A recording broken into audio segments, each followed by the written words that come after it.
নমস্কার বন্ধুরা, কেমন আছেন আপনারা সবাই? আশা করি সবাই খুব ভালো আছেন। আমিও খুব ভালো আছি।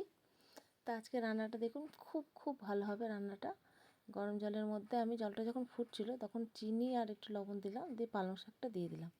পালং শাকটা দু তিন মিনিট মতন সেদ্ধ করব।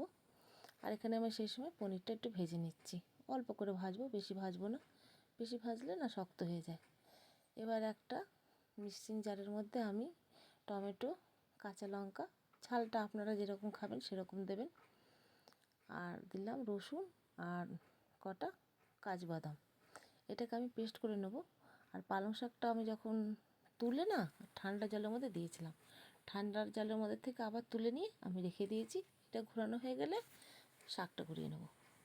তেলের মধ্যে শুকনো লঙ্কা আর জিরে ফোড়ন দিয়ে একটু গরম মশলা ফোড়ন দিয়েছিলাম। এই লবঙ্গ, এলাচ, দারচিনি দিয়ে একদম ছোটো ছোটো করে পেঁয়াজটা কেটেছি। পেঁয়াজটা দিয়ে দেবো। পেঁয়াজটা দিয়ে একটু লাল করা হয়ে গেলে যে আমি মশলাটা বেটেছিলাম না, সেই টমেটো, কাঁচা লঙ্কা, কাজু, সেই মশলাটা এখন দিয়ে দেবো।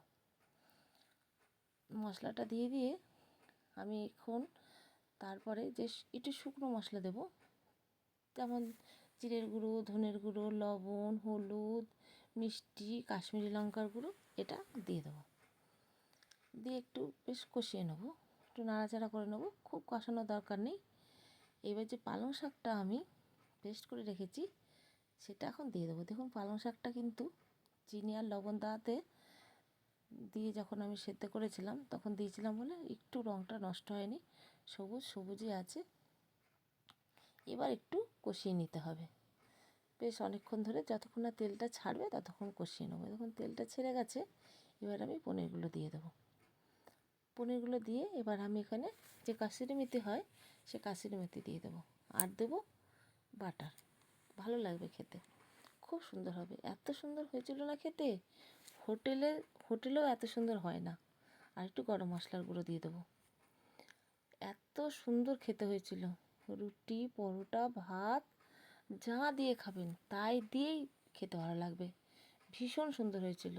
একবার এরকম করে খেয়ে দেখবেন, দোকানের থেকে মনে হবে না দোকানের থেকে আমরা কিনে খাই, তখন মনে হবে বাড়িতেই করে খাই। এত সুন্দর খেতে হয়েছিল, খুব ভালো হয়েছিল। কেমন হলো অবশ্য করে কিন্তু আপনারা বলবেন। রাখি, সবাই খুব ভালো থাকবেন। টাটা বন্ধুরা।